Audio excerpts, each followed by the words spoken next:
Imagine ler a Bíblia e entender quase tudo. Estudar a Bíblia pode parecer algo complicado, mas não é. Mostraremos a você que é possível realizar uma jornada incrível do Gênesis ao Apocalipse. Na Escola Bíblica Central, estudaremos a Bíblia toda através da abordagem cronológica. Venha ler e estudar a Bíblia com a gente. Juntos, investigaremos a cultura judaica e desvendaremos mistérios teológicos. Você aceita o desafio? Então se prepare para essa aventura espetacular que acontecerá aqui em nossa igreja. A EBC vive um ano de transformação e você faz parte disso. Estude a Bíblia e tenha a mente de Cristo. Graça e paz, meus irmãos, novamente sejam bem-vindos ao podcast. Esse podcast é de número 29. Quero lembrar aos irmãos que esse projeto é o projeto da leitura da Bíblia. Nós chamamos de leitura épica da Bíblia, em ordem cronológica. Nós estamos no podcast número 29 e teremos a aula do profeta Jonas. Então falaremos um pouco sobre esse livro hoje. Esse projeto está sendo coordenado pelo nosso pastor Edmar e também pelo nosso pastor presidente da igreja, pastor Hamilton Carlos Cabral. Nesta manhã, comigo aqui estão o Leandro e o Cadu, que vão dar a saudação para os irmãos aí.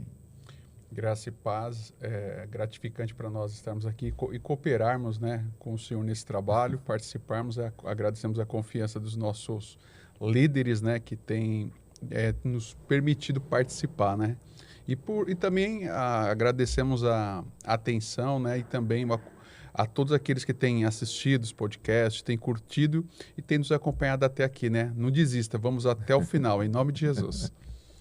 Bom dia a todos, a graça e a paz. É um privilégio poder estar aqui participando. Eu confesso assim que tem sido muito bom para mim, né? Para o conhecimento, né? Para estar estudando. E agradecer também a oportunidade de estar fazendo parte dessa equipe maravilhosa, né? De estarmos estudando junto a palavra de Deus, buscando o conhecimento, o crescimento, né? Para as nossas vidas espiritual. E também agradecer os irmãos que têm acompanhado os podcasts até aqui. Muito bom. Para a gente começar, vamos já colocar um pouco de lenha na fogueira aqui. Já falamos um pouco antes. Cadu e Leandro, Jonas é um livro literal ou é alegoria? Ou é um conto? O que vocês acham? Como que vocês interpretam isso? Boa pergunta, né? Nós temos, quando a gente lê alguns comentários bíblicos, o que nós temos visto, né? Algumas pessoas de forma equivocada, principalmente alguns teólogos chamados liberais, né? Inclusive, houve um movimento no começo do século XX, aí, do século XIX para XX, né? Onde o pessoal começou a querer reinterpretar a Bíblia de acordo com consigo próprio e de acordo com a própria razão. E surgiram muitos comentários acerca de se Jonas era realmente um livro literal ou, eventualmente, era uma linguagem figurada, né? Porque as pessoas tentam explicar as coisas à luz da sua própria razão. Bem, Jonas, conforme o próprio texto está escrito ali, é algo que realmente aconteceu, né? Embora tenham algumas pessoas queiram pegar algumas histórias antigas da época dos assírios ou de outros alguns contos, né? Até mesmo, se não estiver enganado, Homero, né? Conta uma história de que ele teria ido até o fundo do mar, dentro de um peixe, para poder resgatar o seu grande amor e tal. Só que essas histórias, na verdade, são fakes, né? Não são falsas. Agora, o livro de Jonas é verdadeiro. E quais são os argumentos, né, que às vezes algumas dessas pessoas ainda utilizam para poder querer dizer que o livro de Jonas ele é uma linguagem figurada? Conforme nós falamos ainda há pouco, uma das alegações é o que está no capítulo de número 2 do livro de Jonas. Ou seja, porque Jonas, ele usa no capítulo de número 2, quando ele faz uma oração, ele usa uma linguagem semelhante àquela linguagem dos Salmos. Então ele cita até alguns trechos de Salmos. Contudo, Jonas era alguém, né, Leandro, que ele estava habituado o quê? À vida no templo, né? Ele era alguém que era um profeta. Então, era normal ele cantar salmos, ele citar salmos e orar também usando a linguagem de salmos, né? O fato de, eventualmente, ele cantar salmos não torna ele um personagem fictício ou alegórico, né? Muito pelo contrário, se nós formos para o Novo Testamento, quantos apóstolos, ou até mesmo o próprio Jesus, que não citou salmos, né? Então, isso não invalida a questão do testemunho de Jonas. Dentro disso, quando nós vamos para comprovar que, de fato, ele era um personagem histórico, né? Se nós formos para o livro de 2 Reis, capítulo de número 14, nós vamos perceber a partir do versículo de número 23, aliás, 23, quando fala sobre a questão, mostra Jonas dentro de um contexto histórico. Porque Jonas ele vai profetizar durante o período do reinado do rei Jeroboão II, né? E ele sucede basicamente quem? O profeta Elias, sendo contemporâneo de dois outros profetas ainda. Eliseu, né? Exatamente, né? Ele é contemporâneo basicamente de Oséias e também, se eu não estiver enganado, de Amós ainda. Sim. Então, por conta de tudo isso, o que acaba acontecendo? Nós lemos aqui o 1 Reis, 2 Reis, capítulo 14, versículo 25, dando destaque para isso, ele diz assim, ó, que esse Jonas aqui, vamos lá, vamos ler aqui, ó, e ele respondeu, ele restituiu o termo de Israel desde a entrada de Amate até o mar da planície, segundo a palavra do Senhor Deus de Israel, a qual ele falou pela mão do seu servo Jonas, o filho de Amitai, o profeta, o qual era de Gat-Hefer. Veja que aqui está descrevendo um personagem não fictício, que é esse mesmo Jonas que nós estamos citando aqui, basicamente, num livro. Então, um personagem histórico, que realmente existiu, não personagem fictício. Como se não bastasse isso, não é, Leandro? Para onde que nós vamos agora? Agora a gente vai lá para o Novo Testamento, né? O próprio Jesus testificou a respeito de Jonas, né? Quando o povo fariseu pedia um sinal para Jesus, né? Para mostrar que ele era o Messias, né? E Jesus declarou várias vezes, né? Para o povo, falando que não daria outro sinal senão de Jonas, né? Sim. Então isso afirma, né? Traz esse sustento que a história é totalmente literal, né? Que aconteceu. E conforme o Cadu falou, né, Jonas, ele conhecia a palavra. Se você vai lá para o capítulo 4 de Jonas, ele até fala, né, numa conversa ali com Deus, ele fala, Senhor, eu sei que tu és um Deus misericordioso. Né? Então, Jonas, ele conhecia a palavra, ele conhecia o Deus que ele servia. Né? Então, tudo isso traz essa sustentação, né, de que esse livro ele foi realmente literal. Exato. Né? E quando a gente vai estudando, você vê que Deus usa as coisas mais inusitadas, né? Quando o homem não faz a sua vontade, Deus ele usa a terra, ele usa a sua criação para fazer a sua vontade, né? Então Deus ele usa aquele grande peixe para salvar Jonas ali no meio do mar, né? E então, é uma coisa bem diferente, difícil até de entender, até às vezes até acreditar, né, Cadu? Sim. Porque, trazendo a nossa imaginação, né? Imagina como o cara fica 3 dias, né? Se bem que eu vi uma explanação recentemente, alguém falando que quando a Bíblia fala de 3 dias, não quer dizer exatamente 72 horas, né? Diz que para o judeu, 3 dias começa no momento que em Jesus ficou 3 dias, né? No sepulcro, mas para eles não é 72 horas, não é exatamente 72 horas. Então o período da sexta considera um dia, o período do sábado é outro dia e o período da manhã do domingo já seria o 3º dia. Então a conta deles é mais ou menos assim, pelo que eu entendi. E o fato de Jesus ter citado, né? Como o Leandro falou, como Jonas ficou 3 dias, eu também vou ficar. Então faz todo sentido que Jesus não citaria uma alegoria para retratar a sua verdade. Exatamente. Um outro ponto interessante dentro dessa questão de fato ou fake, né? Se é real, se é uma linguagem literal ou simbólica, né? Ou alegórica, né? O próprio Cristo ele fala 3 dias e 3 noites, basicamente. Ele usa essa linguagem. Inclusive, vou ler aqui, ó. Temos 2 referências no Novo Testamento indicando isso, né? Primeiro está em Mateus, no capítulo 12, versículo 38, até o versículo de número 41. E depois está em Lucas, capítulo 11, versículo 29 a 32. Mateus diz exatamente assim, ó. Versículo 38, versículo 39. do capítulo 12, perdão. Mas ele lhes respondeu e disse: uma geração má e adúltera procura um sinal. Não lhe será dado outro sinal, senão o sinal do profeta Jonas.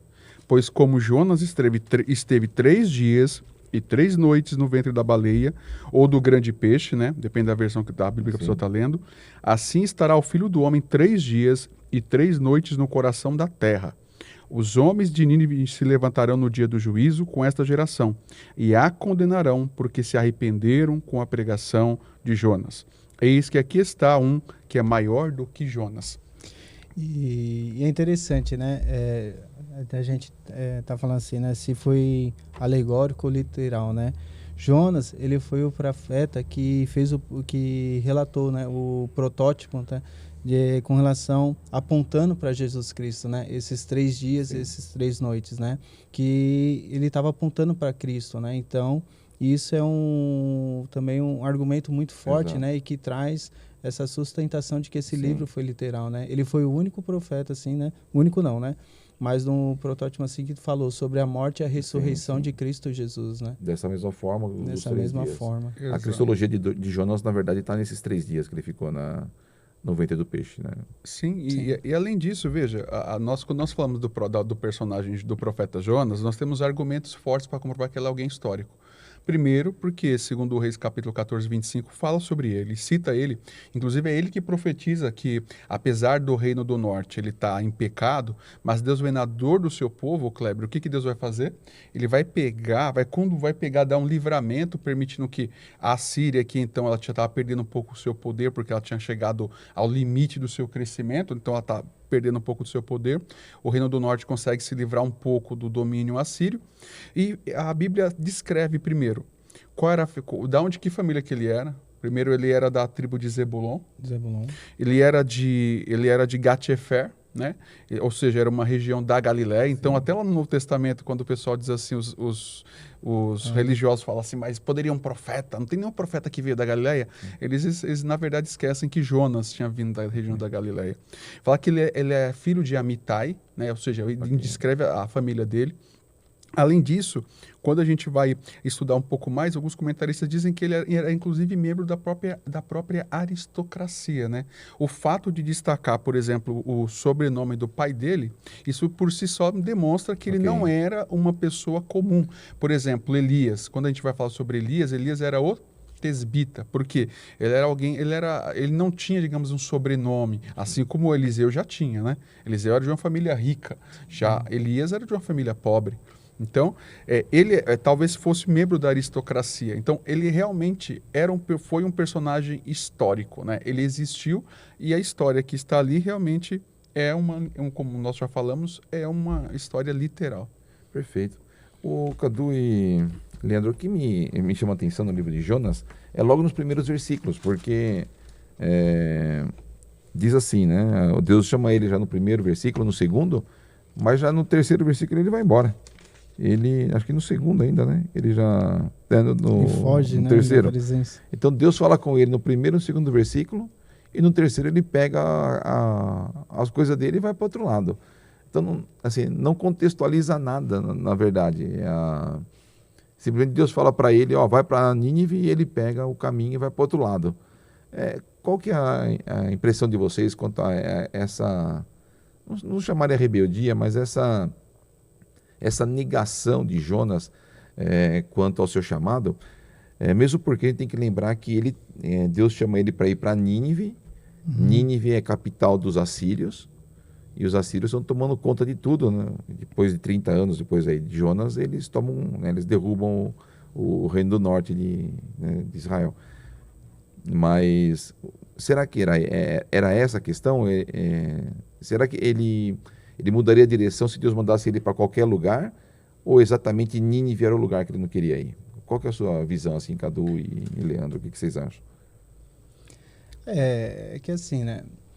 Quando a gente olha para o texto, assim, a gente começa a debruçar em cima, aparente assim, você vê assim que Jonas, ele se preocupava muito assim com as coisas pessoais dele, né?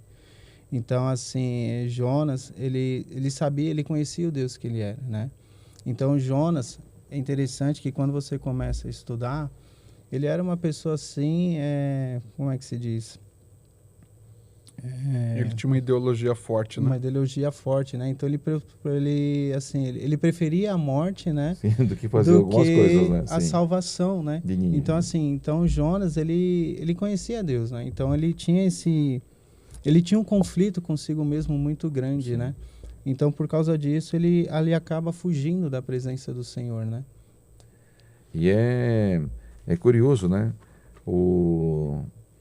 Ele foge e tá de boa, né, Cadu? Pois ele foge, vai pro navio e tá de boa, tá tudo bem para ele. Eu entendo assim, Jonas, ele sai da onde que ele estava, né?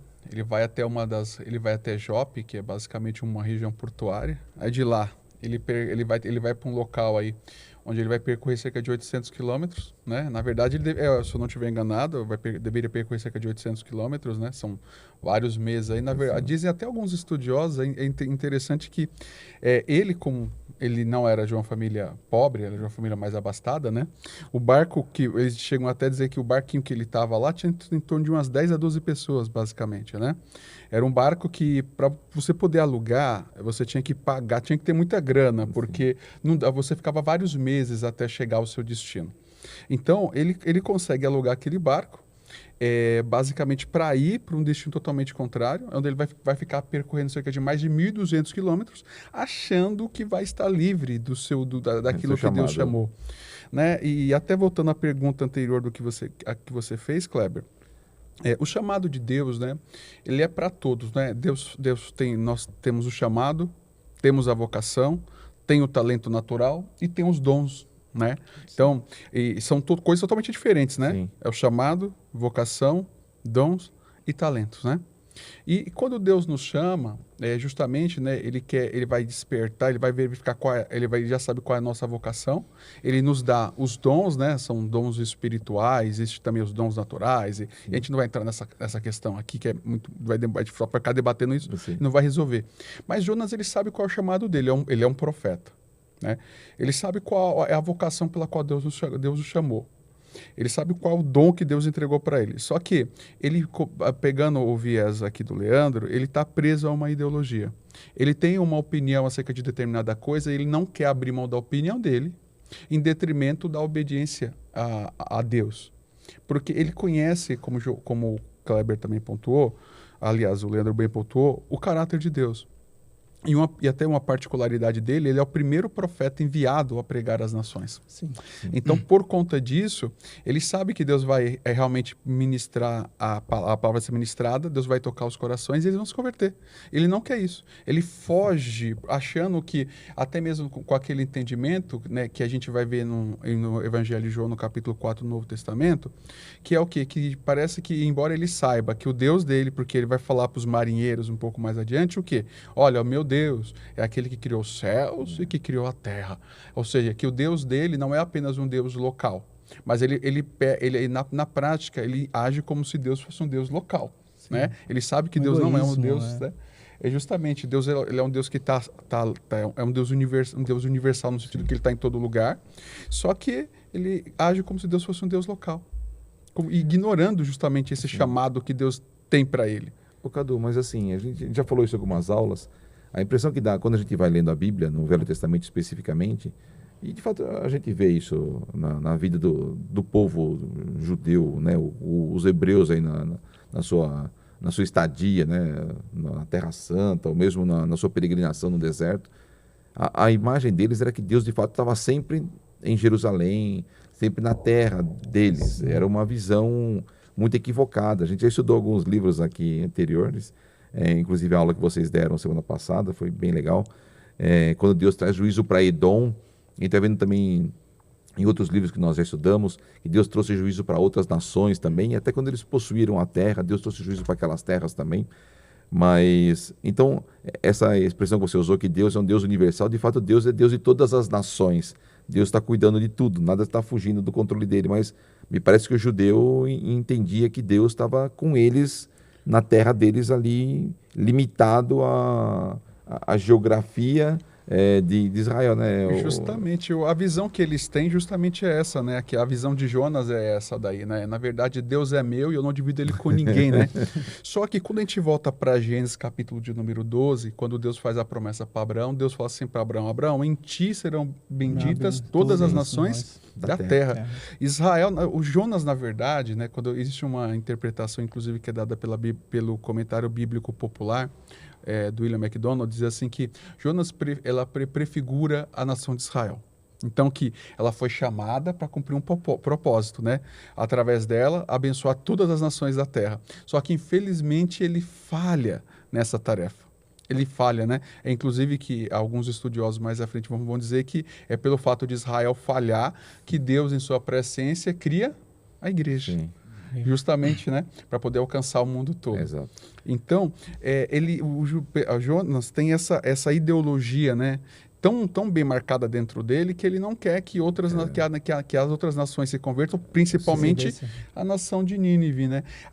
Dentro disso, até pegando esse viés, Kleber, né, e Leandro, o que a gente percebe hoje é o que, infelizmente, uma dificuldade que a igreja atual está passando, né? Porque muitas igrejas, muitos crentes, muitos até pastores de renome, eles estão presos hoje a muitas ideologias. Ou seja, eles têm uma opinião formada acerca de determinada coisa, seja do ponto de vista político, sobre o ponto de vista de determinada coisa, que às vezes vai até aquilo contra o que a própria Bíblia revela ou ensina, sim, mas ele não importa aquilo, importa o que eu acho, o que eu entendo, né? Então, dentro disso eu posso reinterpretar, eu faço o que eu quero, da forma como eu quero, e a gente percebe os escândalos, as coisas absurdas que geralmente têm explodido, sim, né? Hoje na mídia e tal, estão aí na internet. Por conta do quê? A semelhança de Jonas, essas pessoas estão mais seguindo uma ideologia do que aquilo que realmente Deus determina em sua própria palavra, né? Verdade. E é interessante, né? Porque a primeira leitura, assim, quando você começa a ler o livro de Jonas, aparenta mesmo, né? Jonas, que é uma pessoa emburrada, mal-humorada, sem misericórdia, né? Que tinha um mau relacionamento com Deus. Mas assim, quando Deus chama, nem sempre, cara, Deus vai pedir para você fazer somente aquilo que você gosta. Acho que na maioria das vezes, né? Então, assim, o chamado de Deus, quando Deus te chama, cara, é submissão. É você ir aonde Deus mandar você ir, né? E assim, é interessante que esse primeiro trecho, assim, traz uma grande lição para nós, né? Porque ao mesmo tempo que Deus tinha o desejo no coração, né, de salvar um povo gentil, né, que nem o Cadu falou, né, o Jonas, ele foi o único profeta do Antigo Testamento que foi pregar para os gentios, né? Então assim, aqui tem duas lições, né, para as nossas vidas. Primeiro, a misericórdia de Deus, né, de estender sobre todas as nações. Muitas vezes nós deixamos de cumprir o nosso chamado, né? Porque eu entendo assim, Kleber, que tem pessoas que só você vai conseguir alcançar, que eu não vou ter acesso. É verdade. Né? E assim, ao contrário, tem pessoas que só eu posso alcançar, que você não vai ter acesso. Só que se a gente começa a renunciar a esse chamado de Deus, é interessante que as consequências, ela vem também sobre nós. E você vê que Jonas, por essa rebeldia, né, por não querer e cumprir a vontade do Senhor, né? Na minha versão fala claramente, né, que Jonas foge da presença do Senhor, né? Então isso é uma lição para as nossas vidas, porque você vê que ao discorrer na leitura do texto do primeiro capítulo, né, essa desobediência, ela não só cai somente sobre a vida de Jonas, mas também começa a afetar a vida de outras pessoas que estão à sua volta. Né, Kleber? Sim. Então, isso assim, que a gente traga esse conhecimento para nós, né? De a gente possa ter essa consciência, né? Exato. Que as nossas atitudes geralmente não vai afetar somente a nossa vida, mas principalmente aqueles que estão à nossa volta, né? Cadu, a expressão que você usou me trouxe outra reflexão da distância que Jonas percorreu com o barco, junto com os navegantes ali que estavam com ele. Às vezes a gente lê a Bíblia, dá a impressão que as coisas são tão né, imediatas uma da outra. A impressão que dá é o seguinte, que Deus falou para o Jonas, vai, e ele pegou a mala, desceu para a cidade, e em 15 minutos ele pegou o navio, o barco, que seja, e ele já andou 500 metros para dentro do rio, do mar, onde estava, E já veio uma grande tempestade, e já lançaram sortes, acharam ele, jogaram dentro do mar, o peixe engoliu e levou ele para Nínive. Ou seja, do chamado de Deus até ele ser cuspido em Nínive deu 3 dias, às vezes na nossa visão, na verdade. Porque ele ficou 3 dias dentro do ventre do peixe. Mas às vezes a impressão que nos dá da leitura é esse que acho que eu tenho um cuidado que nós temos que tomar, e os irmãos que estão nos ouvindo, é entender que as coisas são um processo mesmo. Então, é que mesmo esses marinheiros aí, essas pessoas que jogaram ele no mar, nós vamos ver que depois existe uma expressão que eles ofereceram sacrifício ao Senhor. Sim. Então, assim, eles não ofereceram sacrifício no barco. Eles foram oferecer sacrifício em algum outro momento, quando estavam já em terra firme. Então, as coisas não acontecem exatamente nessa velocidade que a gente lê. Sim, às vezes, exatamente. Quando a gente pegando um viés que você está dizendo aí, né? Justamente, naquela época, primeiro, né? A gente está falando de os barcos, por exemplo, quando eles iam navegar, né? Primeiro, era o tipo de transporte que era extremamente caro, né? E eles remavam na mão. Quando a gente assiste, por exemplo, os filmes romanos, né? Eles falam das galés, né? Que era uma parte do barco onde ficavam os escravos acorrentados, remando, né? Então, você imagina que nessa época, era uma situação parecida, né? Tem até um filme que está no cinema agora que fala sobre, acho que é o Gladiador, né? Gladiador 2, onde mostra um pouquinho essas coisas, mas é basicamente isso. Então, eles remavam na mão, basicamente. Então, você imagina o trabalho que era, a velocidade que isso... Eu me recordo, eu li um livro, o Heróis da Fé, do Orlando Boy, ele diz que William Kewell, que acho que ele pregou, não me recordo para qual nação que ele pregou, mas ele saiu da Inglaterra para ele poder chegar de barco, isso a gente está falando no século XVI, até a região onde ele estava indo, acho que não sei se foi a Índia, qual foi a região que ele estava indo. Ele demorou cerca de 6 meses. Uau. No barco. Então, você imagina que Jonas, porque ele vai percorrer cerca de mais ou menos quase 1.000 quilômetros de barco. Quanto tempo isso não demorou, né? Para ele poder... Ali dentro, ele ficou dentro do barco, né? Até então ele ser lançado, né? Para fora do barco. Ele, inclusive, a gente vai perceber que, assim, no momento que ele se identifica como sendo de Israel, como sendo um profeta de Deus, e ele começa a falar, né, que o Deus dele não é um Deus apenas local, porque dentro do contexto de cada qual vai falando algumas coisinhas, de qual nação você é, e cada vai invocando o seu Deus, ele revela que o Deus dele está acima dos outros, ele começa a falar as coisas e o pessoal começa a ver que as coisas estão acontecendo, né? Até ele ser lançado lá dentro já passou um determinado período aí grande, né, de tempo. E até, inclusive, a velocidade com que esse grande peixe vai levar Jonas até Nínive é uma coisa fora do normal, né? Porque é um trajeto comprido, né? Até o seu destino aí. Mas, Cadu, já falando da questão dele no barco aí com as pessoas, você citou bem, né? A hora que ele fala, pode me jogar no mar porque o meu Deus, ele não tá contente comigo. Foi tudo isso que sobreveio sobre nós é porque eu fiz coisa errada e vocês podem me lançar. Acho que é um grande testemunho para as pessoas também que estavam no barco entender que Deus era sobremaneira poderoso, porque por causa de um homem, de uma desobediência de um homem, vinha aquele mau tamanho. Sim. E existem historiadores aí, teólogos, que dizem que até esses caras se converteram à própria religião dos hebreus, né, dos judeus, por questão desse episódio. Exato, porque todos os sinais, tudo aquilo que Jonas está falando, está acontecendo. Eles estão vendo que eles creem em divindades, eles criam até aquele momento, né, Leandro, em divindades que eram locais. Deuses que aparentemente, como por exemplo, você tinha o Deus da plantação, né? Você tinha o Deus da chuva, você tinha o Deus não sei disso, o Deus daquilo. E dos oceanos também. Dos oceanos. Só que aqui ele está falando que o Deus deles, quando a gente vai ler, até mesmo aqui é do capítulo 1, versículo de número 9, quando ele é indagado, né, no versículo 8 sobre quem ele é, ele fala, né? E ele lhes disse, eu sou hebreu, e ele fala, né, aqui ele está identificando a nacionalidade dele, temo ao Senhor, só que não é qualquer Senhor. O Deus do céu, que fez o mar e a terra seca.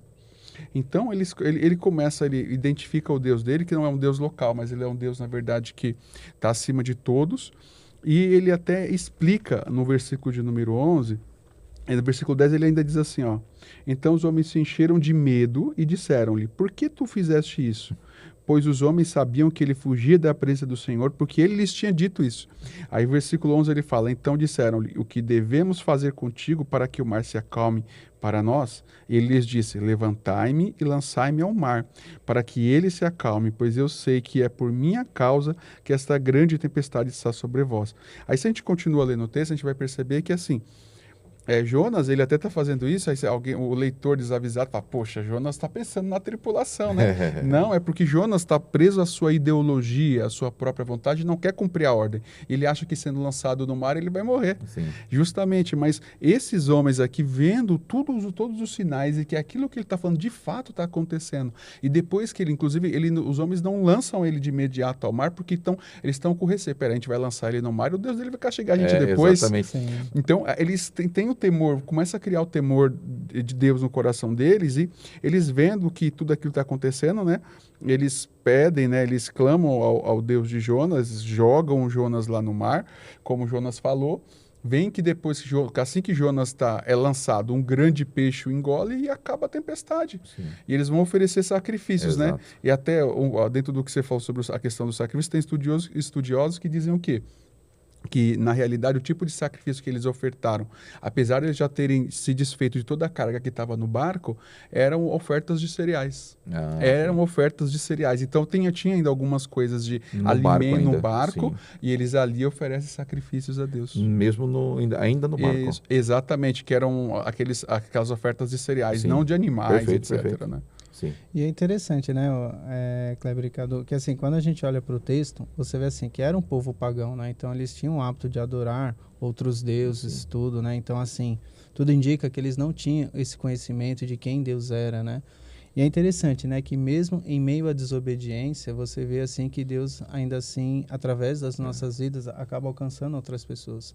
Mas é interessante que quando você olha aqui no versículo 14, então eles clamaram ao Senhor, né, conforme o Cadu falou, e disseram, Senhor, rogamos-te que não pereçamos por causa da vida deste homem, e não faça cair sobre nós o sangue, Sim. né, quanto a nós, inocente, né? Então, vê assim, de onde que eles tiraram esse conhecimento, né? Que após matar um homem, que não caia sobre nós o sangue desse homem, né?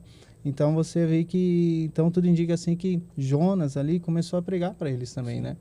De uma certa forma, né? A Bíblia não entra em detalhes, mas é como você falou, né? Quando você lê o texto, parece que tudo aconteceu dentro de um dia, em questão de minutos, foi rápido, né? Foi tudo muito rápido, né? Então, você vê assim que mesmo na nossa desobediência, Deus acaba usando, né? Deus acaba mostrando a sua misericórdia, né? E você vê ali que tudo indica que houve uma conversão, né? Sim. Então, mesmo que a gente não cumpra a vontade, né? Acaba desobedecendo a Deus, você vê assim, eu vejo assim nesse texto, né? Deus estendendo a sua misericórdia, salvando outras pessoas, né? Porque Deus se revela, né? Sempre através de nós. Deus sempre usa, Deus chamou o homem para revelá-lo, né? E a nação de Israel era uma nação sacerdotal, eles deviam fazer isso, mas não fizeram, na verdade. A gente vê que, né, como você mesmo citou, o Jonas foi o primeiro, se não o único, que saiu no meio dos gentios, da contra a sua própria vontade para pregar. E é o que você falou, Leandro, às vezes a gente se fecha numa casta, a gente acaba julgando as pessoas, esse não merece a glória de Deus, esse não merece... deixa eu ficar com a galerinha do bem aqui. Mas, Kleber, a igreja acaba se a gente fizer uma análise assim, né? A gente está falando do Antigo Testamento, né? Contando a história do profeta Jonas, tudo, né? Mas se você vai lá para o Novo Testamento, né? Após a ressurreição, você vê assim que também os judeus não queriam pregar para os gentios, né? Sim, eles uma tinham resistência muito grande. essa resistência, Pedro, né? Pedro resistiu, né? Até quando Pedro vai ali na casa, Deus... ele sobe na varanda para orar, né? Deus baixa um lençol, né? E Deus fala para ele comer aqueles animais impuros, e Deus fala, não, Senhor, jamais vão me contaminar, né? Então, você vê assim que eu vi uma resistência muito grande, né? Então, isso não é de agora, isso já vem lá de trás. Sim, né? é uma cultura deles. Isso, e às vezes a gente cria também isso, né? Sim. Às vezes a gente acha que Deus tem que salvar aquelas pessoas que Que a nos gente são quer. caras, que nós queremos, né? Por exemplo, se existe alguém dentro do ambiente corporativo, algum parente, alguém que a gente às vezes, quem sabe, não que a gente não se dê bem com ele, mas que a gente tem que existe uma certa indisposição em relação a nós, a gente fala, Senhor, abençoa, ou a gente ora por todos, mas, Senhor, todo mundo vai se converter, mas é aquela pessoa que talvez não. Sim. E na verdade, assim, glória a Deus que Deus não faz esse tipo de acepção, mas que Deus salva, que o projeto de Deus é para salvar todos, sim. né? Porque se dentro desse viés, Deus só salvasse quem a gente quisesse que fosse salvo, talvez nós não seríamos salvos, porque talvez alguém não quisesse que nós fôssemos salvos. Ô, Cadu, agora você citou a oração do Jonas, né? Jonas agora está no ventre do peixe, e é uma oração super bonita, vale super a pena, né, os irmãos fazerem a leitura. Jonas percebe que de fato ele está errado, e que Deus é soberano sobre todas as coisas. Ele faz mas assim, a dificuldade também traz um quebrantamento às vezes maior, né? A situação da dificuldade e a dependência exclusiva de Deus faz com que as orações sejam um pouco mais sinceras, na verdade. Fazem, realmente, né? Nós vemos aqui que muitas vezes a gente pode fazer orações bonitas, né? Vamos dizer assim, orações que são... alguém pode falar, nossa, que oração. Que isso. Só que, na verdade, às vezes são orações que saem da boca para fora, né? Elas não expressam aquilo que realmente nós estamos sentindo, ou aquilo que nós pensamos. Realmente não são expressões da nossa fé, digamos assim. Mas são os momentos de dificuldade, realmente de aflição, né? Que nós vamos orar como devemos orar, né? Então, nós vemos que com Jonas acontece justamente isso. Ele faz uma oração bonita, de dentro do interior daquele grande peixe, né? O monstro marinho, que a palavra no original aqui, na verdade, quando fala sobre esse ser, é como se fosse um monstro marinho, ou grande peixe, né? Mas, de uma certa forma... essa oração que ele faz ali é uma oração que Deus ouve e Deus a responde, né? Assim como Natanael orou quando estava debaixo da figueira lá, Jesus falou para ele assim, eu te vi lá debaixo da figueira, tá? Então, é uma oração que vem da alma, é uma oração sincera, né? Os momentos de dificuldade têm isso, né? Muitas vezes a gente acha que as provações, as dificuldades vêm para querer acabar conosco, né? Mas são essas dificuldades, são esses momentos de aflição que fazem com que a gente seja burilado, tratado, né? Sim. E a gente saia cada vez pessoas melhores, mente transformada, visão diferente, atitude diferente, né? Para honra e glória do Senhor Jesus, né? Sim. O Cadu e Leandro, acho que foi o Leandro que escreveu aqui, não sei. Eu li aqui em algum dos papéis aqui que o grande milagre de Jonas não é o fato só dele ter sido engolido, mas ele não ter sido digerido dentro do peixe. Porque são 3 dias, é muito tempo. São 3 dias. Coitado desse grande peixe, né? Porque imagina, eu ainda estou me recuperando de uma sinusite, né? Que afetou até a garganta, tudo. Às vezes aquela sensação de que tem alguma coisa presa Entalada, na garganta, que não desce, não sobe. Mas você imagina ficar 3 dias, né? Com algo dentro de você que você não consegue expelir. Sim. Né, que você não consegue digerir e não consegue expelir, né? O milagre está aí. Inclusive, dentro do que você está me falando, dentro do que você está destacando, o livro de Jonas é um livro de milagres. Né? Então, para o homem natural, é impossível ele crer e ele acreditar que o que está em Jonas realmente aconteceu. Porque é um livro de milagres. Primeiro, é um milagre. Por exemplo, vinha aquela tempestade, ela obedecer assim que Jonas é lançado no mar, ela parar. É um milagre, Jonas, no exato momento em que ele é lançado, o grande peixe engolir ele. É um milagre ele ser conservado no interior do peixe durante 3 dias, 3 noites.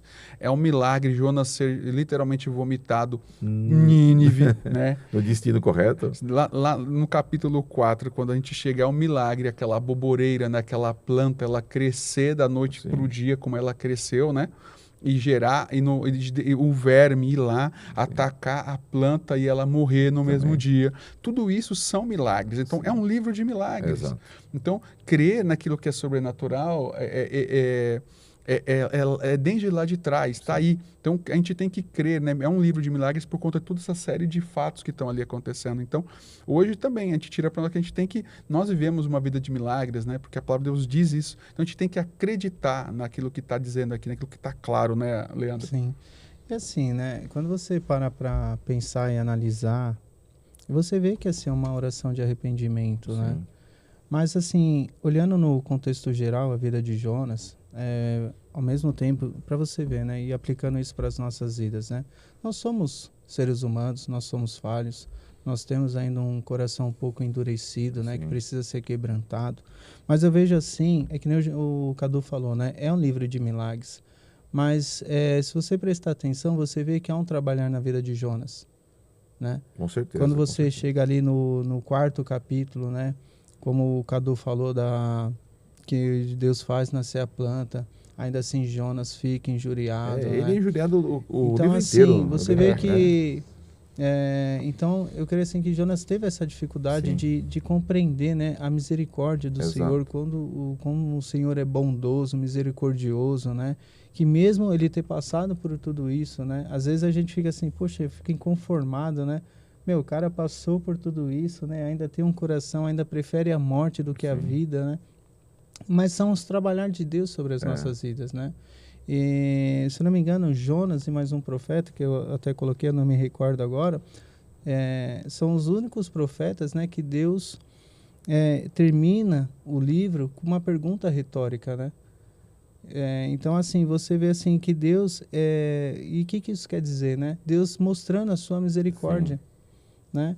Deus nos ensinando que Ele é um Deus misericordioso. verdade, sim. Né? E às vezes, nós, como seres humanos, quando a gente olha para a palavra, a gente tem dificuldade de entender isso, né? Porque lá no comecinho, lá atrás, em Gênesis, Deus falou, né? Eu terei misericórdia de quem eu quiser. Exato. Né? Mas Então... o Leandro, dentro do que você está falando, é bem isso mesmo. O Jonas, ele é cuspido agora em Nínive. Acho que a hora que ele olha, não é possível que eu vim parar aqui de novo. E ele falou, eu vou ter que pregar mesmo, porque Deus quer que eu pregue. Mas, aparentemente, a pregação dele foi bem assim, tipo, vou fazer minha obrigação, porque Deus me mandou aqui, eu vou... Ó, pessoal, 40 dias vai ser destruído isso, tudo, vai né? acabar tudo. Se vocês não se arrepender... Mas acho que ele fazia questão que eles não se arrependessem. Ele nem... Parece que não se esforçou tanto para fazer as pessoas arrependerem. A impressão que me dá é essa. Não sei a impressão que vocês têm. O que vocês acham do Jonas? É interessante, em assim, né? Nínive? Que você vê, né? Eu até coloquei lá no estudo, né? Que é umas peculiaridades, né? Do livro de Jonas, né? Você vê, Jonas não queria orar, mas ele cai numa reunião de oração com Deus. Sim. Né? Jonas, ele prega de um jeito, mas o povo de Nínive entende de outra forma, né? Então você vê assim, Jonas vai, ele obedece a palavra, né? Depois ele obedece o mandamento do Senhor, vai lá, prega, né? E é interessante que a Bíblia fala, né? Que a cidade era imensa, né? Que seria necessário 3 dias para percorrer, né? E ali ele caminha durante um dia, prega a palavra. Então, assim, você vê que Jonas, ele está todo o tempo em conflito com ele mesmo, né? E é interessante, assim, né? Que quando ele prega ali, o povo de Nínive vai, ele entra em jejum. Eu até estava fazendo um estudo, né? Sobre jejum, né? Que estava meditando, eu estava lendo um livro agora, na verdade, não, estou lendo um livro agora, né? Sobre oração e jejum, né? E quando a palavra fala assim, né, de se humilhar perante o Senhor, né? Poxa, mas como que eu me humilho? Como que eu me prostro diante do Senhor? Né? E isso é através do jejum. Né? Então você vê ali que, poxa, o rei Jonas pregou, né? Sim. O povo de Nínive entendeu a mensagem, eles fizeram jejum, né? Deram toda a ordenança ali para o povo de Nínive, né? E ali eles passaram 3 dias e 3 noites sem comer, sem beber nada. Até né? os animais ele colocou. Até os animais, né? Então você vê assim, né? E a forma de você jejuar, você está se humilhando perante o Senhor, né? Porque você está dizendo para Deus, Deus, eu não submeto às coisas deste mundo, né? Eu abro mão da comida, da bebida, né? Por amor ao teu nome, por amor à tua palavra, né? Então isso é uma forma de você jejuar, né?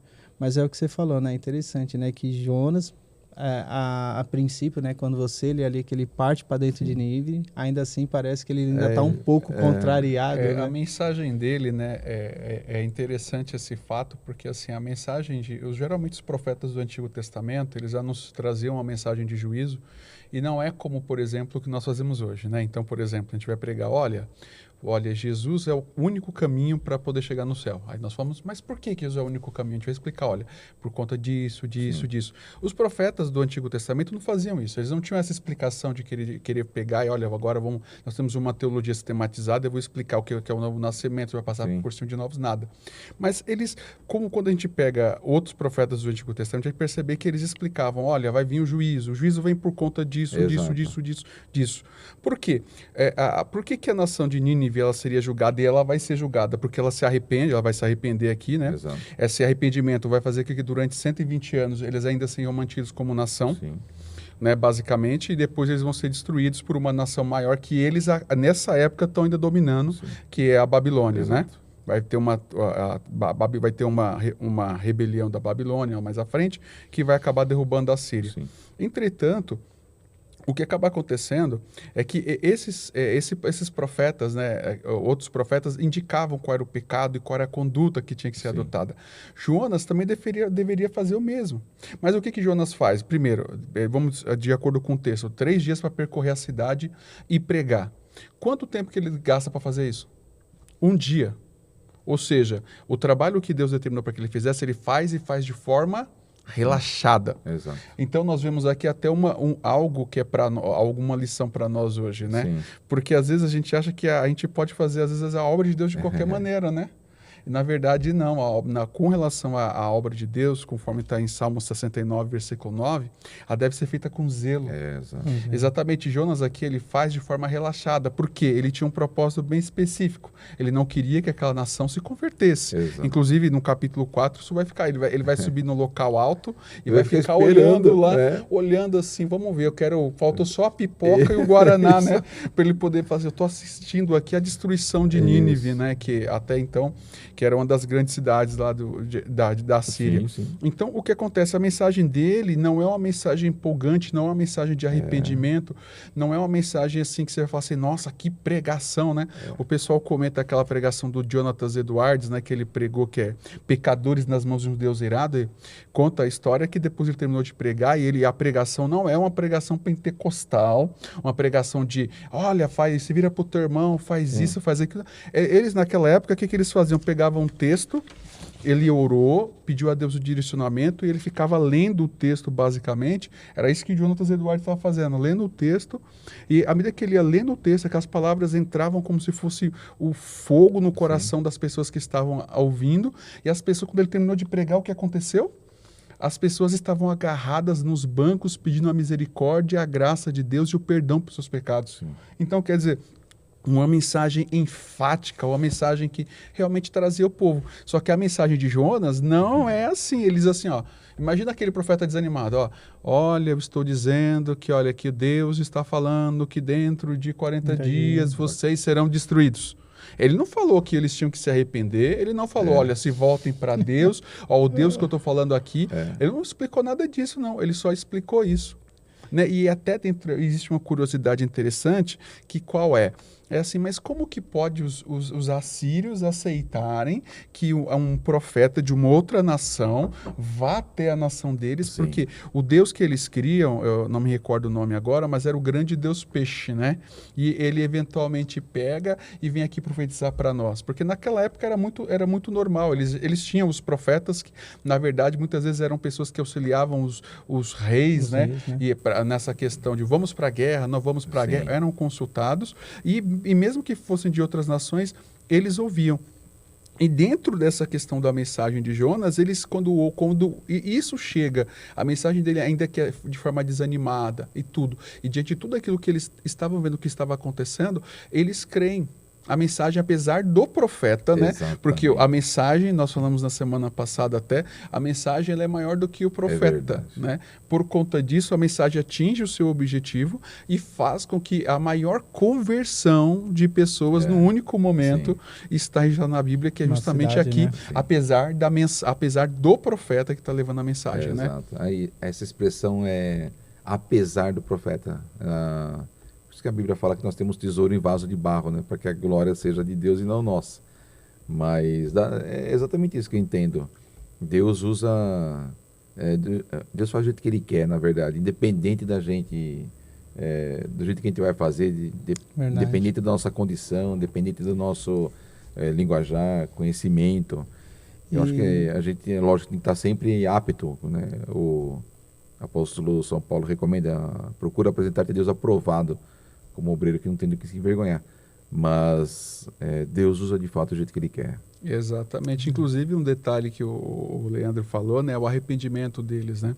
Porque a gente percebe que eles entendem que o Deus que está trazendo a mensagem é o Deus dos hebreus, um Deus que é, vamos dizer assim, entre aspas, israelita. Sim. Então, eles vão se arrepender de que modo? Se fosse do modo deles, eles apenas ofereceriam sacrifícios de acordo da forma como eles estão habituados. Mas por que eles se arrependem? Por que eles vão jejuar? Por que de onde eles fazem eles aprenderam isso? Onde eles ouviram isso? Porque o Deus, ele se veste de pano de saco, né? Que esse pano de saco, dizem os estudiosos, que como fosse pele, né, de bodes, né? Que é uma roupa feita de pele de bode. Mas por que eles fazem isso? Porque o Deus que está trazendo o castigo não é o Deus deles. É o Deus de Israel. Exato. E os Deus de Israel, quando a gente vai ler, nós lemos o Antigo Testamento, que vocês querem se arrepender, então se vistam de pano de saco, jejuem, não é? Então o que eles fazem? Eles seguem as prescrições do Deus de Israel. Exatamente. E é interessante, né, que esse livro ele é fantástico, né? Tem muitas lições, né? Mas ele é um livro assim totalmente diferente, né, Cadu, com relação aos outros profetas, né? Porque é um livro que ele traz mais um relato histórico, né, do que uma profecia, Exato. né, para o povo assírio, né. Então, assim, é um dos livros assim que trata mais da experiência de Jonas com Deus, né, do que da mensagem de Deus para o povo assírio, né. Enquanto você olha para os outros profetas, né, eles tratam mais da mensagem da parte de Deus para o povo do que as suas próprias experiências, né. Mas com o livro de Jonas você vê que é algo totalmente diferente, né? Sim. Cadu, e quando o povo se arrepende, a Bíblia acho que fala 120 mil pessoas. 120 mil. E o Jonas ficou bravo, né? Ficou. Ele fica indignado, porque eu sabia. Na verdade, Jonas, a gente vê que esse Deus do Antigo, a gente confunde o Deus do Antigo Testamento, acho que não é o mesmo Deus do Novo. Muitas pessoas dizem não, porque o Deus do Antigo Testamento é um Deus bravo, um Deus nervoso, um Deus irado, mas na verdade o Deus do Antigo Testamento é o mesmo Deus do Novo Testamento, é um Deus que ama, que é de misericórdia, que é graça. No capítulo de número 4, versículo 1, Jonas fala o seguinte, ó. Primeiro, no capítulo 3, para a gente contextualizar, o pessoal se arrepende, né? Sim. E tem gente que acha que até porque 120 mil pessoas se converteram naquela cidade, é impossível isso acontecer. Se a gente pegar o tamanho da cidade, né? Inclusive, você vai verificar alguns comentários bíblicos e até extras bíblicos, a população era de mais ou menos uns 300 mil. Então, 120 mil se converter é pouco ainda, poderia ser convertido muito mais. Então, o que acontece? No capítulo 3, eles se convertem, né?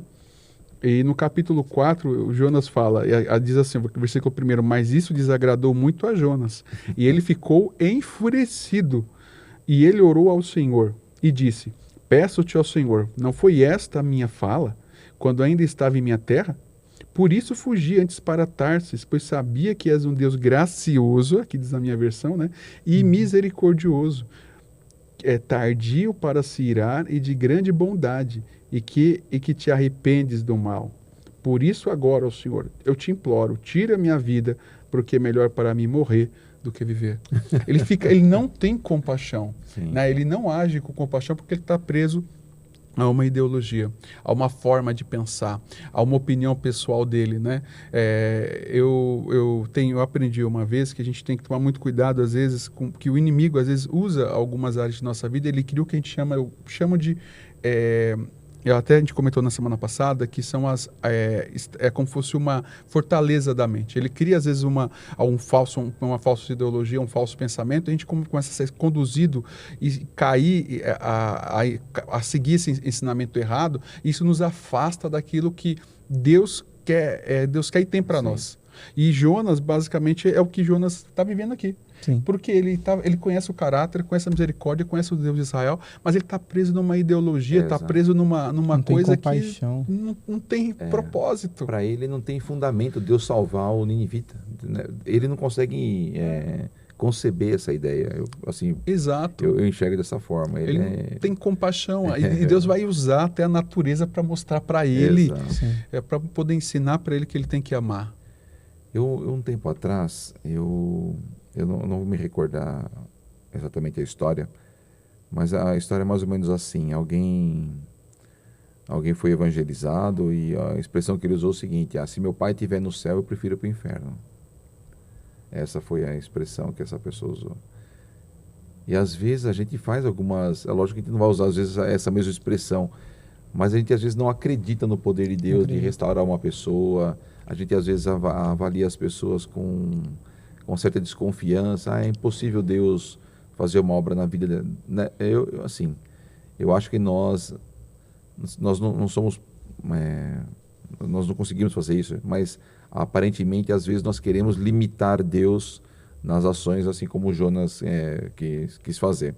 E Deus dá uma lição tremenda para ele. Você já até deu um spoiler dessa boboreira que Deus faz crescer, e me parece que ele está num lugar assim meio hostil, com muito sol, e essa sombra traz bastante conforto para ele. Né?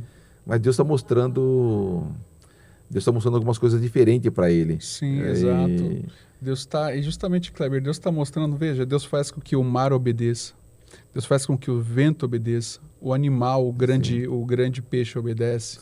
E tudo obedece, inclusive vem aquele vento forte, né, que um vento que pela região que ele está, aquele vento quando ele vem é um vento quente, né? Sim. Então ele está sentindo calor, está mal, mas mesmo assim a boboreira cresce, ele fica indignado pela boboreira, mas ele mesmo não quer obedecer, ele mesmo se resiste a essa ideia de querer se converter e fazer aquilo que realmente é para ser feito. Ele não se condói, né? Sim. Ele não se condói de forma nenhuma com aquela dor.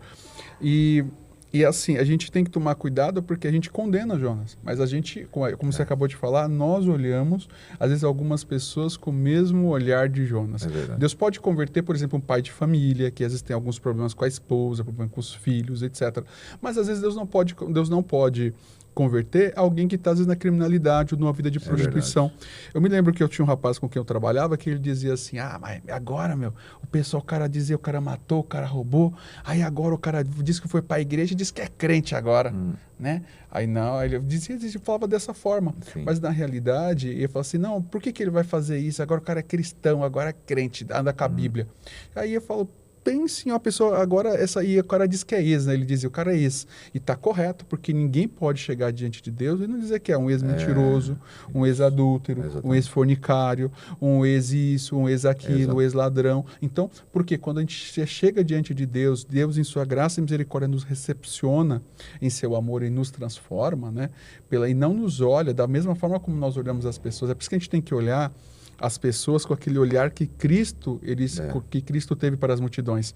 Quando ele olha para as multidões, qual é o olhar que ele tem? A Bíblia diz que ele se movia de íntima compaixão.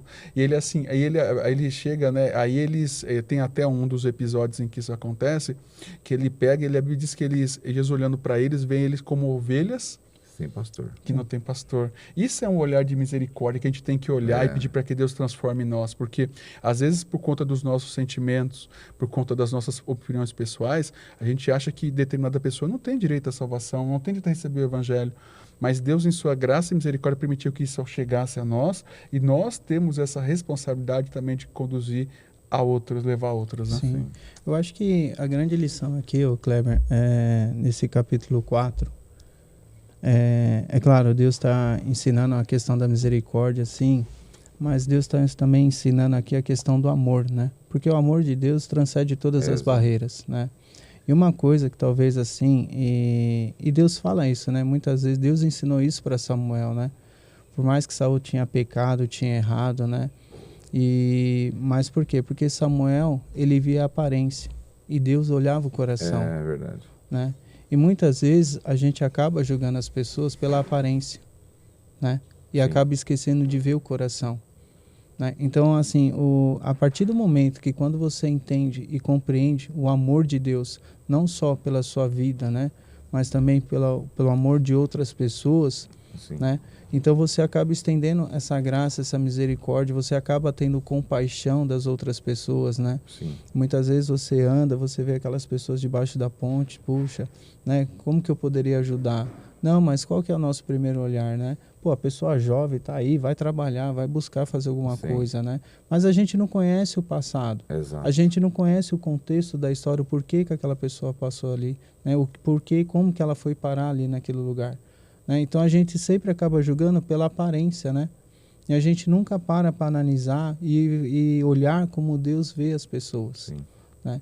Então a grande lição aqui nesse livro, né, de Jonas, é exatamente essa, né? De a gente alinhar a nossa visão, alinhar o nosso coração, né? Pedir para Deus nos ensinar, Senhor, e me ensina a olhar para as pessoas como o Senhor olha para nós. É verdade. Né?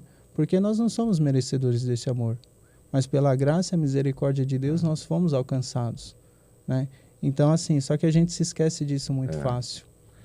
Eu acho que é isso mesmo, a questão do mérito, você falou acho que tudo. Eu acho que Jonas se julgava mais merecedor do que os outros. E não só Jonas, né? Ele achava que o povo dele era mais merecedor do que os demais. De outras pessoas. Por né? isso, talvez, essa resistência de querer levar e ficar tão indignado quando Deus... Não, eu amo o outro também. E aí causou uma indignação muito, Porque muito assim, grande. quando você olha para o contexto, né? Quando ele, voltando lá para trás, quando ele profetiza ali com o rei Jeroboão, traz a prosperidade ali, né?